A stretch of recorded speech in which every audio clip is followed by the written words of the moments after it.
Some people wake up broke and go to bed with a diamond, a mansion, or $26 million in the bank. No lottery ticket, no rich uncle. Just one random day, so boom. Life says, surprise, you're rich now. I'm not saying it'll happen to you, but I'm also not saying it won't. Welcome to Julia's Storytime, a dream responsibly. Park treasure hunt, aka the best $6 date ever. So picture this. It's 2015 and a couple in Colorado is stuck in classic date night limbo.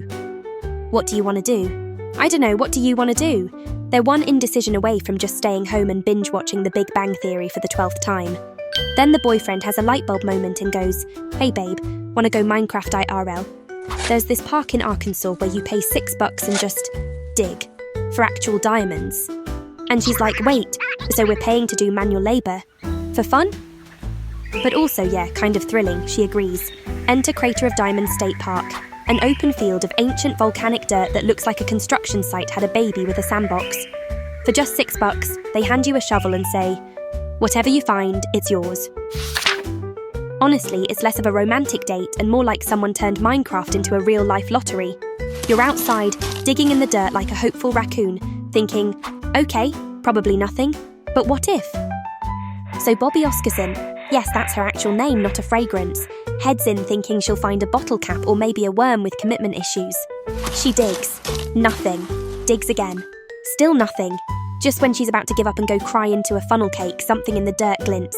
She picks it up, it's shiny, it's weirdly large, and she's thinking, please don't just be fancy quartz or like alien glass. She and her boyfriend take it to the visitor centre, heart pounding. A staff member squints through a magnifying glass for what feels like an eternity, and finally says, "This? Oh, this is an 8.52 carat diamond." Cue dramatic pause. They're standing there like, "I'm sorry, what?" Not just any rock, not even just any diamond. It's the 227th diamond found that year, and the 5th largest ever since the park opened in 1972. Meanwhile, the guy next to her just dug up an old gum wrapper and a bug with trust issues. Word spreads. Someone offers $30,000 on the spot. But Bobby and her boyfriend hold off, get it cut and certified, and guess what? It becomes a 4.60 carat D colour, internally flawless diamond. That's gem speak for, this thing's basically perfect. The estimated value, over $200,000. Translation, down payment on a house. Or if you're me, unlimited Uber Eats and zero regrets. From burnt out to big time, the kitchen hustle that paid off. So while Bobby was out here casually digging up diamonds like she was in a reality show called America's Next Top Geologist, back in 1999, a guy named Charlie Ayers was just trying to figure out how not to be unemployed. He had just lost his gig as the chef for the Grateful Dead, which, if you think about it, basically meant he was in charge of keeping stoned rock stars fed and semi-conscious. Now, jobless and 33, he's scrolling through online postings, probably dodging pyramid schemes and catering opportunities that require him to bring his own napkins. Then he sees this one job ad, short, sweet, a little unhinged. Seeking head chef, we're hungry, stock options included. Which, like, okay, that's either a tech startup or a cult. Either way, Charlie's like, sure, I've cooked for weirder people. So he shows up to the interview and it's like Top Chef meets Silicon Valley. 25 chefs, one job. Everyone's out here flambeing duck confit while coding dudes look on with the emotional range of a printer. Charlie stays in his lane, cooks from the heart, nails the flavour and lands the job. But it's not all chef hats and glory. He's not just the head chef, he's the sous chef, the dishwasher, the guy who sets out the forks, wipes the tables, and probably once had to say, "No, Steve, guacamole does not go on waffles." His paycheck? Tiny. But they give him stock options. At the time, Charlie's like, cool, thanks, monopoly money, can I eat it? But he takes them anyway. Over time, the company grows, the staff balloons, and Charlie's kitchen. It becomes legendary. He's making everything from French bistro dishes to Indian curry to Charlie's famous fried chicken, which, according to law, is brined in buttermilk for 5 days and capable of solving low-key emotional trauma. He even installs snack stations every 100 feet, so no engineer ever goes more than 10 seconds without a protein bar or a fistful of gummy bears. They call them sweet spots. I mean, who needs therapy when you've got mini Snickers on demand? One day, someone from finance pulls him aside and goes, "Dude, you should really look at your stock options." And Charlie's like, "I would, but I'm too busy making sure your salmon isn't dry." Turns out his options, worth something like a lot, But here's the catch. He has to buy in and he's broke, so what does he do? He borrows money from his dad, who literally says, "Don't be an idiot, this tech stuff is a fad." But Charlie trusts his gut. He takes the risk, he signs the papers. And then, August 19th, 2004, the company goes public. Charlie wakes up one morning, checks his stock, and boom, $26 million. I know people who won't even upgrade to oat milk unless it's on sale, and this man just became a millionaire off a cafeteria tray. And only then does he tell the world. That company? Yeah, it was Google. Mic drop. He leaves the company a year later, opens his own restaurant because apparently being a multi-millionaire isn't enough. You still have to saute something. And the place blows up. His old co-workers become investors.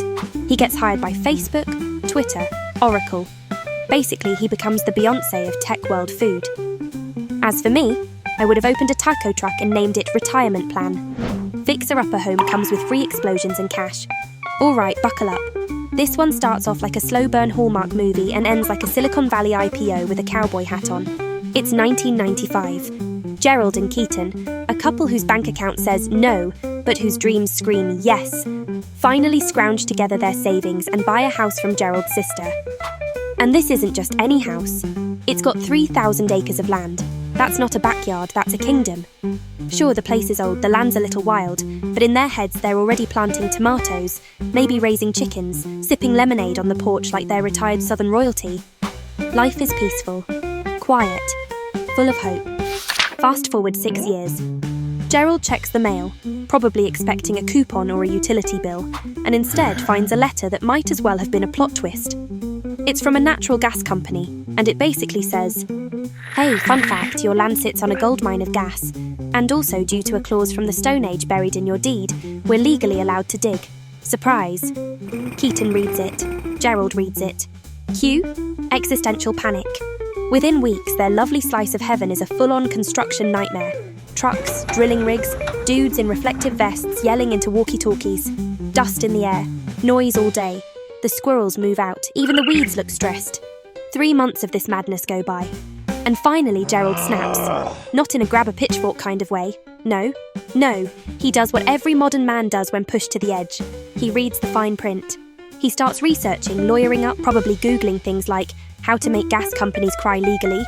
And boom, he discovers a little gem. While he can't stop them from digging, he can renegotiate the terms. Like, sure, ruin my peace, but pay me rent, jerks. So he and Keaton go to the gas company and say, "Ah yes, we'd like a slice of that underground cake you're slicing." The company, of course, is like, "Nope, we already got the napkins, we're not sharing." But Gerald brings spreadsheets, complaints, emotional appeals, probably a PowerPoint with photos of cracked flower pots and a sad dog. Eventually, after some grueling back and forth, the gas company folds. They agree to give the couple 1/8 of the monthly gas revenue. At first, that's around $1,000 a month. Not bad. But then, just like a Marvel sequel, the drilling escalates. New wells pop up, more gas is pulled, the checks grow, $3,000, $8,000, $17,500. By the time they hit well number 38, Gerald and Keaton are cashing in $70,000 a month. Let that sink in. Their land went from kinda dusty to pays better than most startups. Suddenly, the farm upgrades. New house, convertible, horse stable, swimming pool that probably has one of those bougie waterfalls. At this point, their chickens are wearing sunglasses. No more stressing over bills.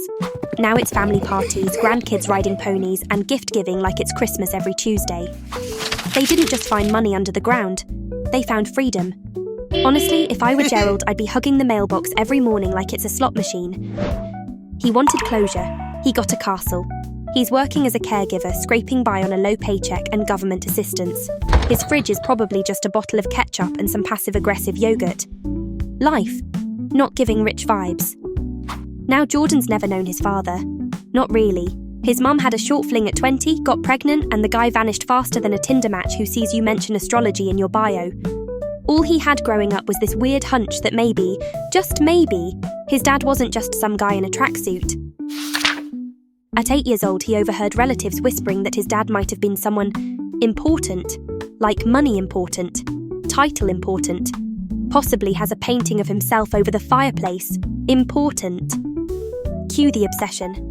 For years, Jordan poked, prodded, begged his mum for details. She'd just sigh, pat his head and change the subject. So naturally, when he turned 18, he pulled a full-on BBC drama and went looking. Mum handed him an address. Jordan shows up, heart racing, palms sweaty, probably regretting his outfit, and rings the doorbell of this actual mansion. You know, the kind of place with gates and a driveway longer than most people's careers. A sharply dressed man answers. Jordan blurts out, "I think you might be my father." The man, let's call him Charles because that is his name, looks him up and down like he's trying to detect the family resemblance via attitude, then coldly replies, "Speak to my lawyer." Cue. Years of silence. Jordan sends letters, gets ghosted harder than a LinkedIn recruiter after you say you want work-life balance. Meanwhile, he keeps pushing wheelchairs, changing bedpans, and wondering if his dad is out there brushing a Persian cat in a velvet robe. Turns out, not far off. Charles is a full-on aristocrat. We're talking riches, real estate, and more titles than a Netflix menu. But no contact, no acknowledgement, nada. Then one day, Jordan sees it in the paper. Charles is dead, no will, no heir, no nothing, and Jordan. He sees a door. Not just any door, the kind with gold handles and a butler on the other side. He requests a DNA test. Weeks go by.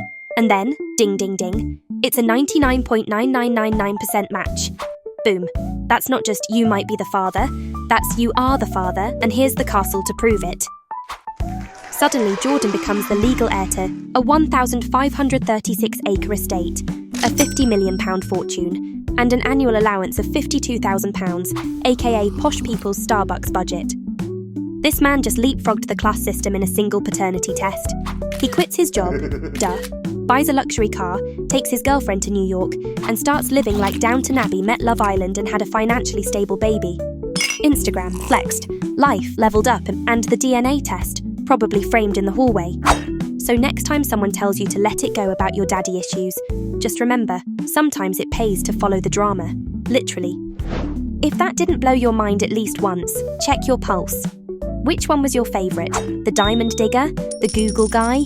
The Gasland jackpot? Or the DNA inheritance glow up? Let me know in the comments. Seriously, I'm dying to hear what you do with a sudden fortune. And hey, hit that like button, subscribe if you haven't because you never know when your wait what moment could show up here on Julia's Storytime. See you next time, storytellers.